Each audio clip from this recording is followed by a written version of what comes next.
कुछ लोग अकेले हो जाने के खौफ से सारी ज़िंदगी बेकदरे लोगों के साथ बंधे रहते हैं। ना महरम अगर जलते कोयलों पर भी चलकर कहे ना मुझे तुमसे मोहब्बत है, तो फिर भी उसकी बात का यकीन ना करें, ये सिर्फ धोखा है। अपने जहनी सुकून के लिए कुछ लोगों को नज़रअंदाज करना आपकी कमज़ोरी नहीं, अक्लमंदी है। खोई हुई मोहब्बत एक ऐसा ज़ख्म है जो वाकई में कभी नहीं भरता। मैंने ज़िंदगी में दो लोगों को हमेशा परेशान देखा, एक मुखलिस और दूसरा वफ़ादार, मगर मुनाफिक को हर जगह फिट पाया है। मर्द का गरूर होती है एक पाकीज़ा औरत, औरत का मान होता है एक बाकिरदार मर्द। दुआएं देने की आदत डालिए, किसी से फ़ोन पर बात करें तो दुआ दें, कोई आपको तोहफ़ा दे तो दुआ दें, कोई आपका काम कर दे तो दुआ दें, किसी के पास नेमत देखें तो दुआ दें, लोगों के लिए गायबाना दुआ करें।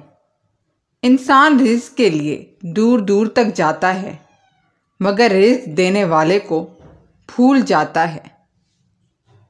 किसी को भी अपनी ज़ात की सच्चाइयों तक रसाई नहीं देनी चाहिए, क्योंकि जो आपको जान लेता है फिर वही आपकी जान लेता है।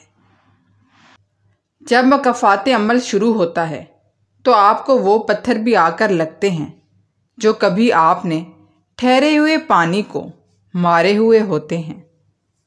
मेरी बात पर यकीन करें या ना करें, लेकिन आपके रिश्तेदार आपसे खुफिया तौर पर नफ़रत करते हैं। नाकामी नाम की बीमारी को मारने की बेहतरीन दवा कॉन्फिडेंस और मेहनत है। ये दो चीज़ें आपको कामयाब बनाएंगी। खौफ इंसान का सबसे बड़ा दुश्मन है। मर्द की जिम्मेदारी औरत को समझना है, समझाना नहीं। निकाह के बग़ैर मोहब्बत सिर्फ ड्रामा होती है जो महदूद मुद्दत के बाद ख़त्म हो जाती है, लेकिन आप उससे चाहकर भी ख़ुद को नहीं निकाल पाते। नफ़रत से आसान कोई चीज़ नहीं, लेकिन मोहब्बत के लिए एक अजीम रूह की ज़रूरत होती है। किसी की बेवफाई पर यकीन आ जाए तो इंसान अंदर से जुड़ने लगता है। ज़िंदगी में किसी के लिए आंसू मत बहाना, क्योंकि वो आपके आंसुओं के काबिल नहीं होगा, और वो जो इस काबिल होगा वो आपको। किसी को अपनी मोहब्बत में तड़पाना चाहते हो तो ये एक काम करो, वो आपके पीछे पागलों की तरह भागेगा। आप कुछ दिनों के लिए मुसलसल या अजीज़ों का वेट करना शुरू कर दें, वो शख्स आपको चाहने लगेगा। ज़िंदगी में किसी